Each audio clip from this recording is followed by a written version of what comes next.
ગુજરાતમાં સ્થાનિક સ્વરાજની ચૂંટણી માટે મતગણતરી હવે શરૂ થઈ છે। આજના વિડીયોમાં જાણીશું અત્યારની હાલની પરિસ્થિતિ શું છે અને ખાસ કરીને આ વખતની ચૂંટણીને કેમ મહત્વની માનવામાં આવે છે, કારણ કે જે પરિણામ આજે સામે આવશે એ પરિણામ ક્યાંક 2027 માટે કઈ પાર્ટીએ કેટલી મહેનત કરવી પડશે એ માટે થઈને પણ હોઈ શકે છે। સમજીએ અત્યારનો હાલનો માહોલ શું છે। નમસ્કાર, હું હંસિની અને તમે જોઈ રહ્યા છો નિર્ભય ન્યૂઝ। ગુજરાતમાં 26 તારીખે સ્થાનિક સ્વરાજની ચૂંટણીનું મતદાન થયું હતું અને હવે મતગણતરી શરૂ થઈ ગઈ છે। પોલીસનો ચુસ્ત બંદોબસ્ત સમગ્ર ગુજરાતના મતગણતરીના કેન્દ્ર ઉપર જોવા મળી રહ્યો છે। ત્યારે હવે વાત કરી લઈએ મતગણતરીની। સ્થાનિક સ્વરાજની ચૂંટણીના આજે પરિણામો જાહેર કરવામાં આવશે। 15 મહાનગરપાલિકા, 84 નગરપાલિકા, 34 જિલ્લા પંચાયત અને 260 તાલુકા પંચાયત માટે યોજાયેલી ચૂંટણીની મતગણતરી શરૂ થઈ છે। કુલ 10,005 સીટોમાંથી લગભગ 736 જેટલી સીટ ભારતીય જનતા પાર્ટી પહેલેથી જ બિનહરીફ જીતી ગઈ છે, એટલે કે હવે 9,269 સીટના પરિણામ છે તે આજે સામે આવવાના છે। જો કે આ ચૂંટણી જે પાર્ટી સૌથી વધારે પાલિકા અને પંચાયત જીતશે તેને 2027ની વિધાનસભાની ચૂંટણીમાં સત્તા મેળવવાનો રસ્તો છે તે વધારે સરળ બનવાનો છે। ભારતીય જનતા પાર્ટી સામે 2021ના પરિણામો રિપીટ કરવાનો તો કોંગ્રેસ અને આપ માટે અસ્તિત્વનો પડકાર પણ છે। 2021ના આપણે પરિણામો જોયા હતા। લગભગ ઘણી બધી બેઠકો ઉપર ભારતીય જનતા પાર્ટીએ પોતાનું રાજ કર્યું હતું। વિપક્ષ દ્વારા પોતાનું ખાતું તો ખોલવામાં આવ્યું હતું, પણ ક્યાંક ઓલ ઓવર રીતે ભારતીય જનતા પાર્ટી જીતી હતી અને આ વખતના પરિણામો પણ ખૂબ જ રસપ્રદ રહેવાના છે એવી પણ શક્યતાઓ અહીંયા બતાવવામાં આવી રહી છે। વાત કરવામાં આવે ભારતીય જનતા પાર્ટીની, આ વખતે જગદીશ વિશ્વકર્મા નવા પ્રદેશ પ્રમુખ છે। એ બાદ સ્થાનિક સ્વરાજની ચૂંટણી આવી છે, એટલે ખાસ કરીને એમના માટે પણ આ એક અસ્તિત્વનો જંગ કહી શકાય।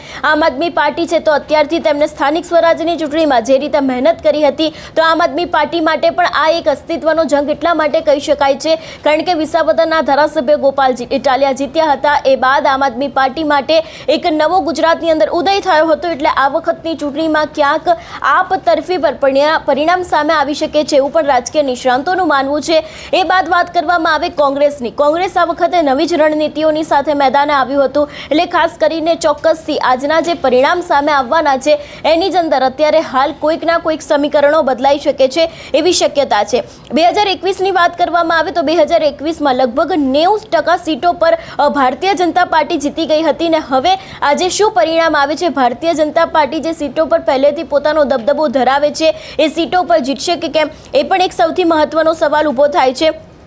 ખાસ કરીને અમિત ચાવડા માટે પણ આજની આ જે ઇલેક્શનનું પરિણામ છે એ પણ ખૂબ જ મહત્વનું ગણવામાં આવી રહ્યું છે, કારણ કે કોંગ્રેસને લઈને અમિત ચાવડા દ્વારા જે રીતે અત્યાર સુધીમાં પ્રચાર પ્રસાર કરવામાં આવ્યો છે આજે જ તેનું પરિણામ આવવાનું છે, એટલે 2027 માટે થઈને આજનું પરિણામ છે એને પણ ખૂબ જ મહત્વનું માનવામાં આવી રહ્યું છે। હવે વાત કરી લઈએ મતગણતરીની, તો અત્યારે હાલ સમગ્ર ગુજરાતની અંદર ધીરે ધીરે મતગણતરી છે તે શરૂ થઈ ગઈ છે।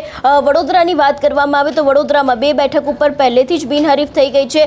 74 બેઠકની મતગણતરી અત્યારે હાલ શરૂ થઈ છે એવી પણ વિગતો છે। ખાસ કરીને અમદાવાદની અંદર ગુજરાત કોલેજમાં 21 વોર્ડની મતગણતરી છે એ પણ ધીરે ધીરે શરૂ થઈ ગઈ છે। પોલીસનો ચુસ્ત બંદોબસ્ત છે તે અત્યારે હાલ જોવા મળી રહ્યો છે।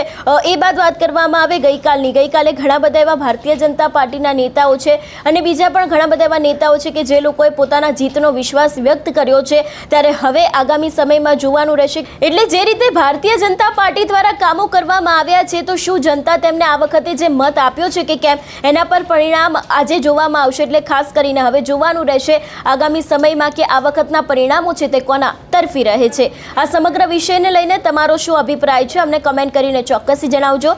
તેની સાથે અમારી ચેનલ નિર્ભય ન્યૂઝને લાઇક, શેર અને સબસ્ક્રાઇબ કરવાનું ભૂલશો નહીં। નમસ્કાર।